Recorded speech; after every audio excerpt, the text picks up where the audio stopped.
I think one of the challenges, like I said, was that the fact that, you know, I'm not really there to continue to be their mentor, and it's like through the media, like through social media, that I have to try to help them. But I think one of the really big issues is that, as soon as you go into grade 8, you kind of like are already forced to go into high school. It's just the fact that, are you able to graduate? Because that's when you're like more independent. That's when you're more like, I need to start doing my work. I need to start passing classes. Because in middle school, it was like, you fail, you still continue on to the next grade. But in high school, it's different, because when you fail, you have to do that course again. So that's what kind of sets them off. So with SBL, like, honestly, with Westview, our graduation rates are really low. So having that program in that school that emphasizes on academic support, having a certain time where you do your homework, where the mentors can help you because they are older and they are able to help you with any of your homework that you have, just having that can also like increase the graduation rates, increase their ability to succeed in that course. So I think that's really important. I think that's one of the challenges in Westview and in certain areas, certain schools and areas where it's really low in the graduation rates.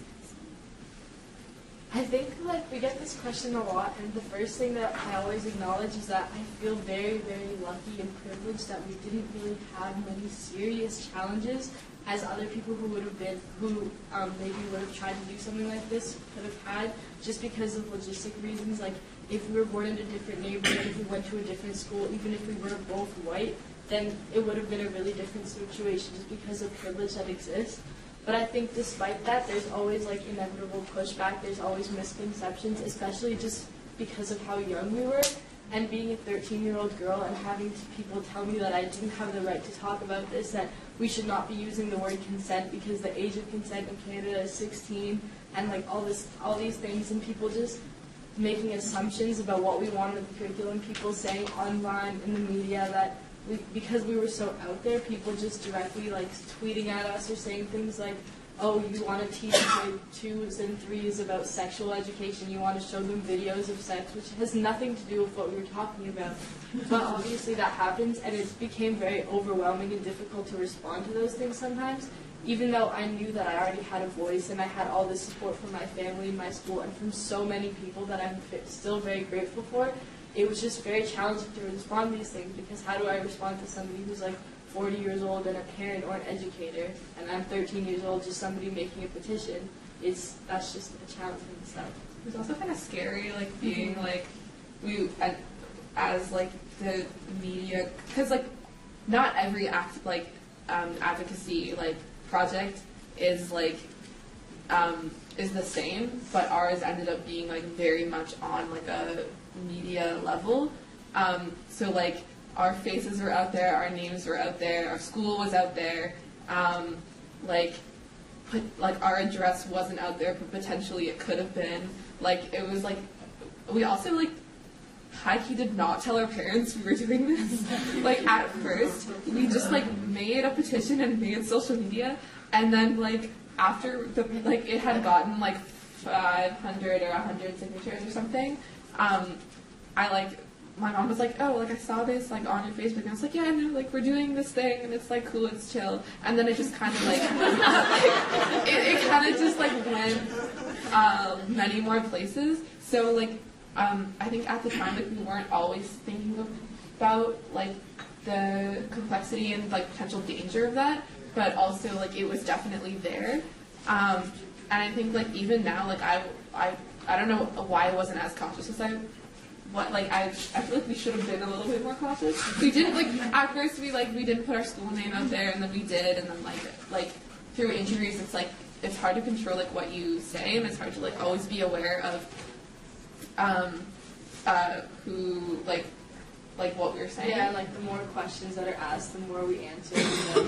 Yeah, but like overall it ended up being like a fairly like safe and supportive space for us to speak, but there was definitely always that like potential like danger, and also like we did get like stuff on like bad tweets on social media and people trying to attack us and stuff. So I guess just quickly, building off of that, being a student trustee is sort of in the same boat, not to the attention that they get, because student trustees kind of fly under the radar with our line of work, as trustees do sometimes as well. I think one of the challenges that I face on an everyday basis is the age difference and the information of, like, the gap of knowledge. Not even the age, it's just the gap of knowledge that I can't go to Reddit or I can't go to Google and get the amount of information for, say, another topic. So if I want to learn about new emerging markets or a stock, I have that information readily available in forums, in communications. But when it comes down to a board policy or something that the Ministry of Education put out, it's a lot more difficult for me to dissect that information that trustees have had for almost 40 years plus. And not addressing that gap for me to be able to properly communicate what the students want while also understanding how nuanced an issue is extremely difficult, just given the fact that I only have a short, limited amount of time in my position before there is turnover and someone else is in my place. So for me to properly affect change in any of these individuals' given areas is a lot more difficult, just given the fact that I have to do it through policy, through a policymaker's viewpoint, whereas these amazing individuals don't have to go through the certain barriers or red tape that student trustees have to go through to make sure that they're doing everything in line and they're not making enemies of the board when they need to keep those lines of communication. So when amazing, capable individuals like the 4 individuals here want to come to the board and present or want to make this a board-wide initiative, I don't have to do all of that legwork that they did. All I'm doing is giving them the platform, giving them the voice, handing them the mic and being like, here, do your thing. We have this forum for you, and you can make your change from there, and we'll help out and aid in terms of the policy side of things. So I guess that's the biggest challenge that I'd face. There are a whole slew of other things that student trustees or student policymakers face on an everyday basis, but I guess that the information gap is the biggest one. Yes. Yep. First of all, thank you to all of you. Your comments have been so perceptive and you've expressed them so well. My question is, each of you have come from programs that in various ways have encouraged you to analyze your situation and express your voice.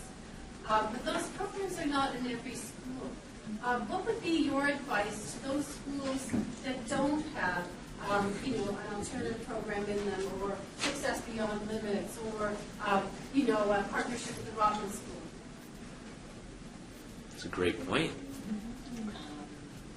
I would say that I guess giving students that platform, it doesn't necessarily have to be huge, like partnership or like a massively funded program. Just giving students that space and that area to know that their voices are being heard is more than enough, because from that point forward I know that if there is enough of a passion and if there's enough students together, something can happen. Like Me2Be didn't exist in our school until 2 students came together, myself and my friend, and we brought it to this like a teacher, and next thing you know, boom, we have a Me2Be program at our school. And all it takes is just the platform, because the students have it within themselves, just like Shannon said.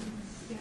We all had I feel like in all of our experiences, we all had that common space of this is where we could do what we wanted to do and do talk about what we cared about, and that's I think what's needed, more even guided independent projects, but just projects where you mentioned that the difference between high school and universities. You have high school, you have projects where you have an expected thing and guidelines and an expected product. So that's the thing. It's so many of our assignments is do this, do it like this, and then the outcome is this. But that is so boring to have to go from class to class and know that I my own passion or my own opinion or experience or thing that I want to focus on in research is I don't get to do that, and I have to look at this thing that everyone else in my class is looking at. And I think just having that space in assignments is super important, and in class discussion as well. Yeah. For me, I would definitely say that, so from my experience, in high school, we were part of this, like I was a part of this student-led math homework help set, like a classroom where you can just help other students, younger students, with their math. So that kind of like gives you that mentorship ability, but it's not like this big organization, or it's not this big program where like, you know, you have that mentor with you and then you see them wherever you want to see them. But with the math homework help center, it's like I have a mentor that can help me in math. I can talk to them. It doesn't even have to be about math. I can talk to them as a person, as a friend. And then that's where you build that certain relationship. And then also in my grade 12 year, I actually had a class where it was just based on leadership and like just making sure like in the school you have certain events going on, certain events where like you get the students' opinions and then you make that happen. So like we kind of, it wasn't like a big program, but we had like many little things where we got to do what the students wanted, and we got a chance to like have a connection with the students. So I definitely recommend that. And I think building on that, you mentioned a smaller level scale of that. I think some work that I've been doing with our Student Senate has been that just on steroids in terms of we've been identifying certain areas where there needs to be change. So say for the grade 7 and 8s, the transition to high school is a big thing, and in that comes mental health. So we have a conference that we run annually that's specifically for grade 7s and 8s, that specifically gives them the resources or the understanding of what mental health resources look like, or how to deal with that when that comes up, who's there for you, what resources you can go to. And I guess it's that very specific or focused pursuit to a different area is necessary for you to address an issue. Because for us, if we can address it in grade 7 and 8, then there's no need for a conference in grade 9 and 10 or 11 or 12, because those students will then go on to empower their schools, because those are the people that come to those conferences are already student leaders. They're either on their student government, or they're on some form of council, or they're just students that teachers have identified who have the skills necessary to be a leader. They don't need to be the head of some club. They're just there. They're just talking to people. They're influencers, as I like to call them.